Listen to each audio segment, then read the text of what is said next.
See, Allah is amazing. Allah is Rahman, Rahim, Ghafoor, Wadood, Tawwab, Ghaffar. These are the qualities of Allah and the names of Allah subhanahu wa ta'ala. Most loving, most kind, most merciful, most beneficent, oft forgiving, the one who loves to forgive. Allahumma innaka afuwan tuhibbul afwa fa'fu anni. Oh Allah, you are forgiving, you love to forgive. You love to what?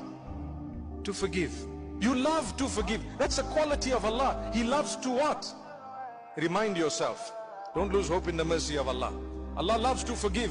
Fa'fu anni, so Allah forgive me. Oh Allah, forgive me. Allah's mercy is such that as human, He knows you will do good deeds and you will do bad deeds. Allah says, when your good deeds are more than your bad, I will grant you paradise. When your good deeds are more than your bad, I will grant you Jannah, paradise.